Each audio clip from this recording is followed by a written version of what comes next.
You need to understand something, Mom, my son said, sitting across from me at my own kitchen table, his wife nodding slowly beside him. Cheryl and I have our own life to build.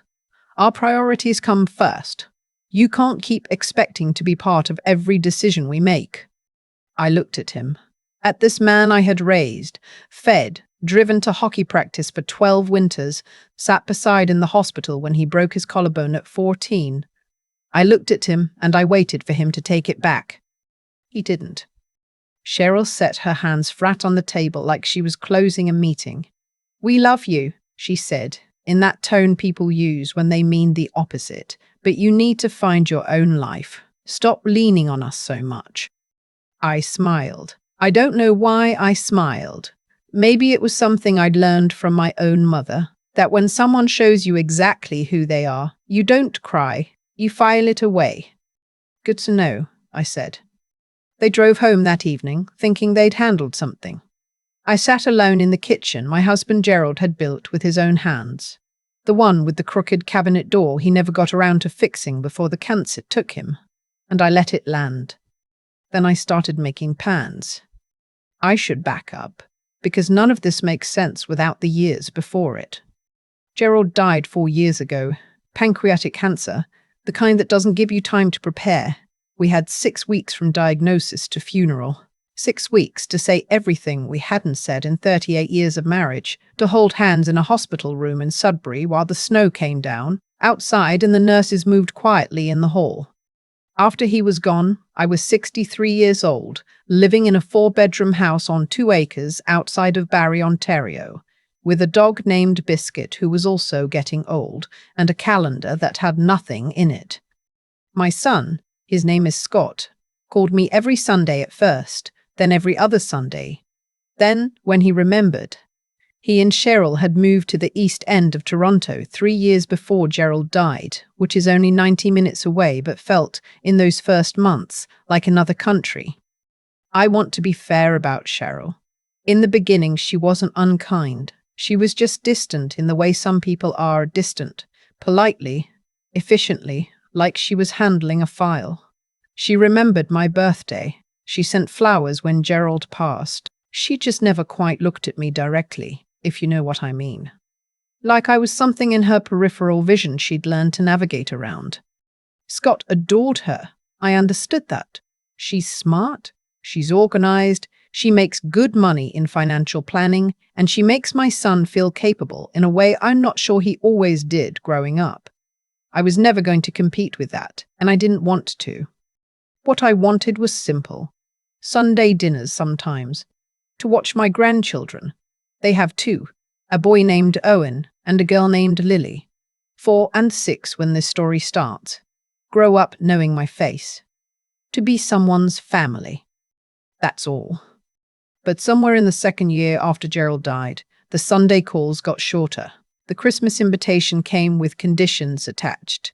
Just a quick visit. We have Cheryl's family Boxing Day.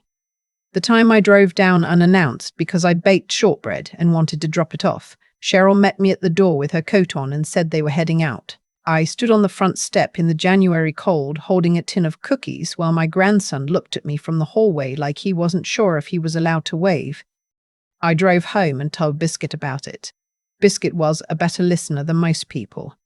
The conversation at my kitchen table happened in March. Scott had called the week before and asked if he could come by to talk about some things. I made a pot of roast chicken because it was cold out and I thought food might soften whatever was coming. I was right that something was coming. I was wrong that food would help. When they told me I was leaning on them too much, I almost laughed. I had asked to see the children 3 times in 2 months. I had sent Scott a birthday card with a gift card inside because I knew Cheryl preferred they choose their own things. I had tried to take up as little space as possible, and it still wasn't small enough. We love you, Cheryl said again as they were leaving, and I nodded, and I watched Scott's car back out of my driveway, and I thought, right. That's when I started making plans. My friend Noreen has known me since we were both 30 and living on the same street in Bracebridge, before the kids were in school. She is the kind of friend who tells you the truth before you finished asking the question. When I called her that night and told her what had happened, she was quiet for a moment, and then she said, "Eleanor, what are you still doing in that big house?" I didn't have a good answer. "Sell it," she said. "Not for them, for you. Take the money and go somewhere that's yours, not yours and Gerald's with everything in it reminding you of before." I sat with that for a few months. In the meantime, I started doing things I'd been putting off. I called a financial advisor, a woman named Pauline who worked out of an office in Barry and who had been recommended by my doctor. I sat across from her with Gerald's death benefit paperwork and the mortgage information, and 38 years of joint finances, and I asked her to help me understand what I actually had. What I had, it turned out, was more than I'd realized. Gerald had been careful with money in ways I hadn't always paid attention to. The house had appreciated. The RRSPs were healthy. If I sold the house and moved somewhere smaller, I would be comfortable. Not wealthy. Comfortable. The kind of comfortable where you don't lie awake at 3 a.m. calculating. I told Noreen. She said, "So do it." I did not tell Scott. I know how that sounds, but I thought about what would happen if I told him, the questions, the suggestions that were really instructions, Cheryl's voice in the background telling him what to ask me. I had watched what happened when I tried to include them in small decisions. I wasn't going to let them have this one. I spent the spring quietly. I worked with a real estate agent, and I looked at smaller places, condos in Barry, a few properties in Collingwood, one little bungalow in Meaford that had a view of Georgian Bay that made me stand at the back window for 10 minutes without speaking. The agent thought something was wrong with me. Nothing was wrong with me. I was just memorizing it. I bought the Meaford bungalow in June. 2 bedrooms, one for me, one for guests. A small yard Biscuit could manage, a 10-minute walk to the water. The kind of place you could actually heat in a Canadian winter without taking out a second mortgage. I listed the Barry house in July. It sold in 9 days. I moved in August, on the hottest week of the year, with Noreen and her husband helping me carry boxes while I cried intermittently and drank too much iced tea. Scott did not know until I called him from my new kitchen on moving day. The silence on the phone was something I will never forget. "You sold the house," he said. "Not a question." I did. Without telling us. "It was my house, Scott." Another silence. I could hear him breathing. I could hear, distantly, Cheryl saying something in the background, and him shushing her. "We could have helped you," he said finally. And the thing about that sentence was that we both knew it wasn't true. Help was not what they had been offering. "I'm settled," I said. "I'm good. I'll send you the new address." I hung up and stood at my kitchen window, looking at the yard and the old apple tree that came with the property, and I thought, for the first time since Gerald died, I'm okay. The fall was quiet in a way I hadn't expected to enjoy. I am not a person who has ever been good at stillness. Gerald used to joke that I would rearrange furniture rather than sit down and watch television. But that autumn in Meaford, I discovered that stillness feels different when it's chosen. I joined a book club at the library. I started walking the trail along the bay in the mornings with Biscuit, who, despite being 11 years old, seemed rejuvenated by the new smells. I volunteered 2 mornings a week at a thrift shop that raised money for the food bank, and I made friends with a woman there named Roberta, who had moved to Meaford from Mississauga after her own divorce, and who had strong opinions about everything from municipal politics to which local bakery made the best butter tarts. I was, in other words, building a life that was mine. Scott called occasionally. The calls were short and careful, like conversations in a language neither of us spoke fluently anymore. He mentioned the children sometimes. He mentioned Cheryl's promotion. He did not ask about my life in Meaford, and I stopped trying to describe it to someone who wasn't curious. What I did not know, during that quiet fall and into the winter, was what was happening on his end. Cheryl's income was the backbone of their household. I'd known that much. Scott worked in project management and made decent money, but Cheryl's salary and bonuses were what made the mortgage on their East End Toronto house manageable. I didn't know the details. I hadn't been invited into the details. What I found out later, much later, and not from Scott, was that Cheryl had left her firm in October.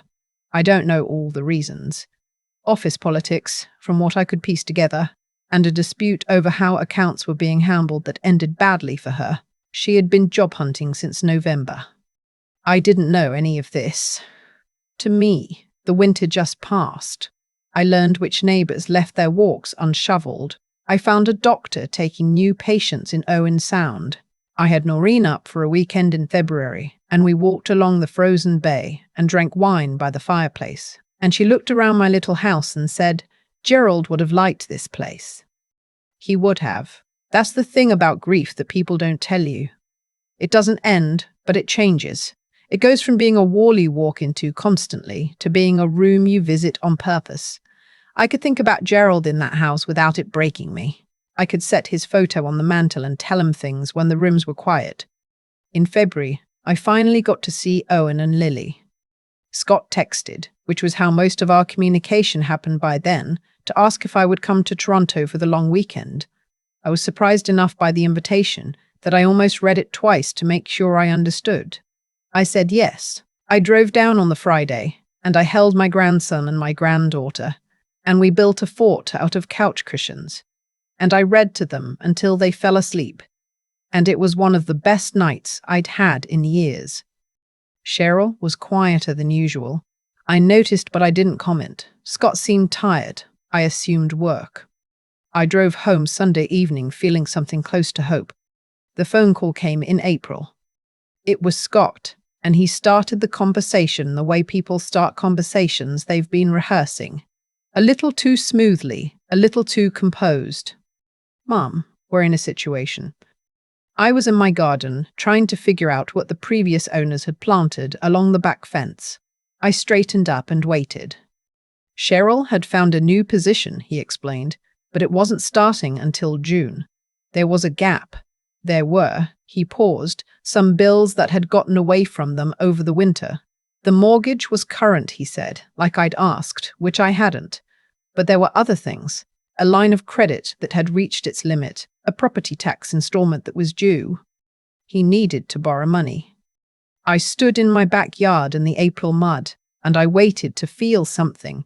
Sympathy, maybe, or the old automatic pull to fix whatever was wrong for my child. I waited for it. It didn't come. What came instead was the memory of standing on my front step in January, cold, holding a tin of shortbread, while my grandson was uncertain whether he was allowed to wave at me. What came was Cheryl's voice saying, "Our priorities come first." What came was the silence on the phone when I'd called from my new kitchen, and the shape of that silence which had not been concerned for me.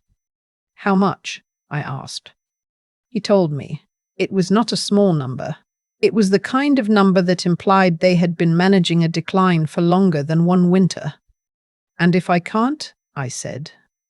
A pause. "We'd have to look at the house," he said. "At options." I understood what he meant. He meant they might need to sell.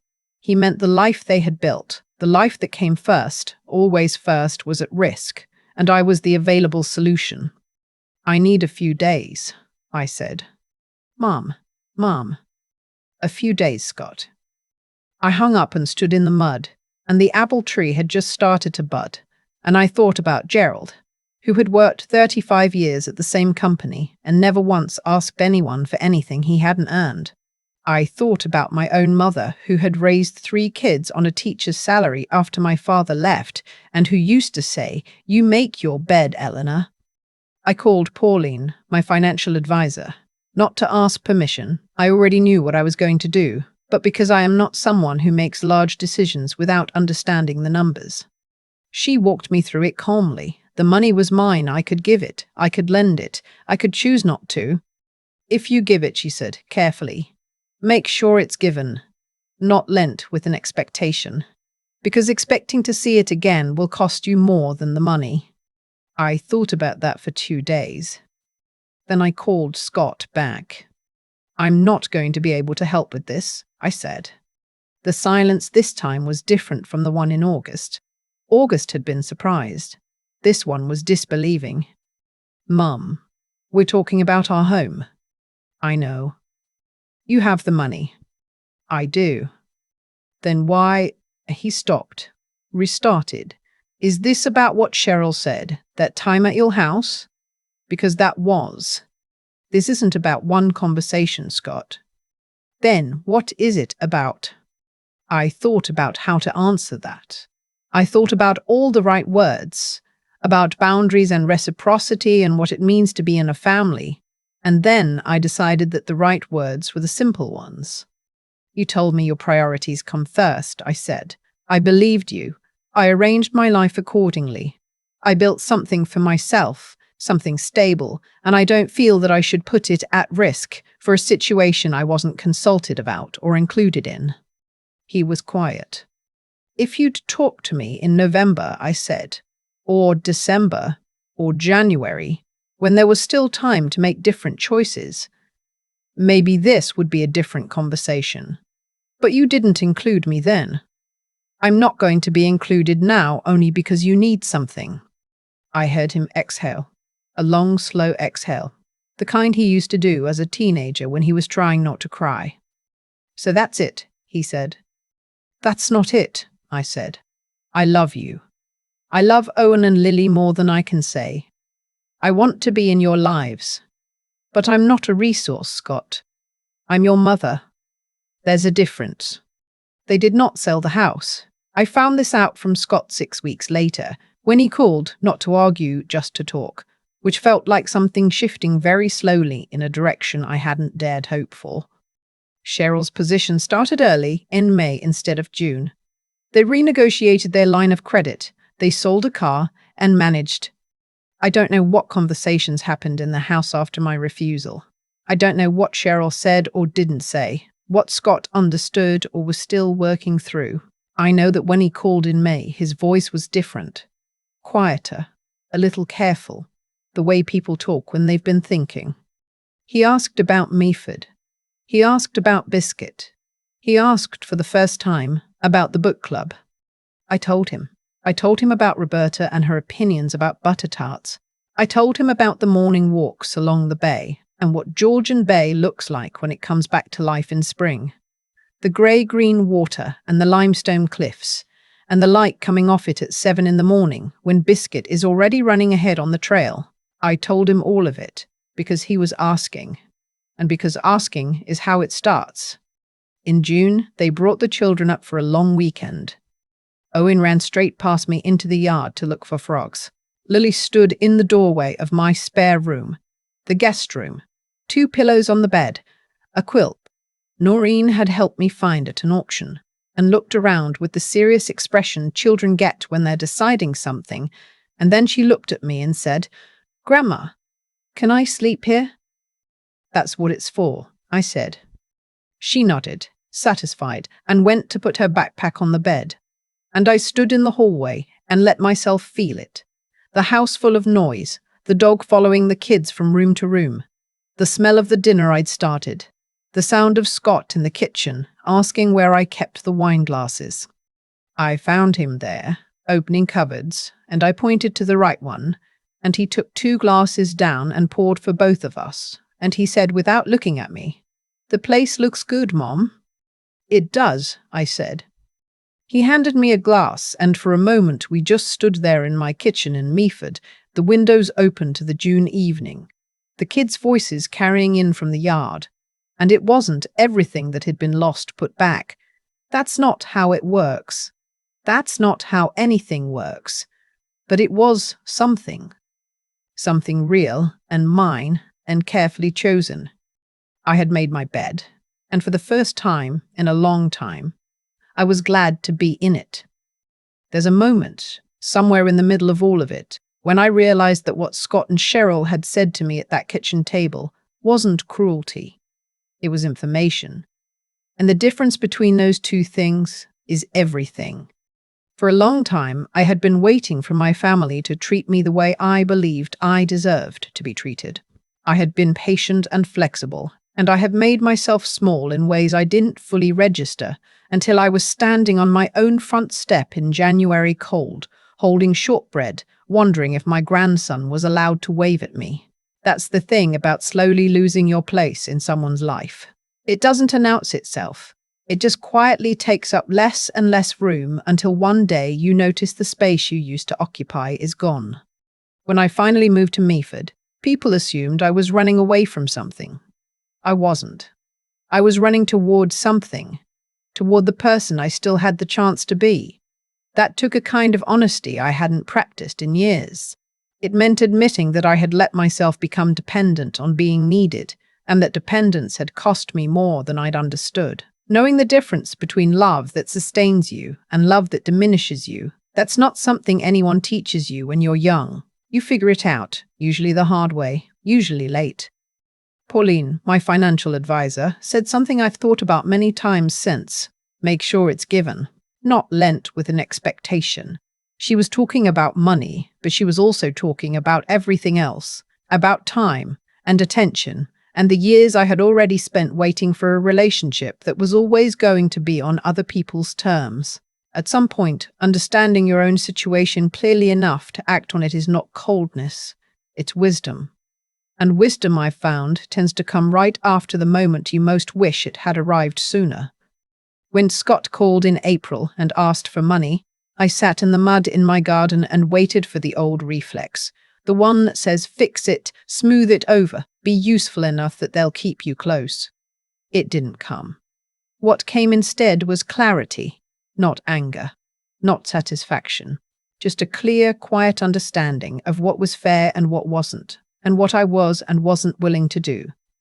Saying no to my son was one of the hardest things I've done.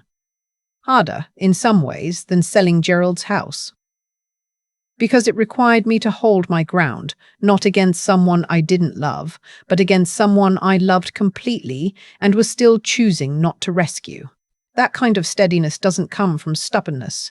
It comes from having built something real in yourself, something that can't be borrowed or taken or quietly eroded over a winter.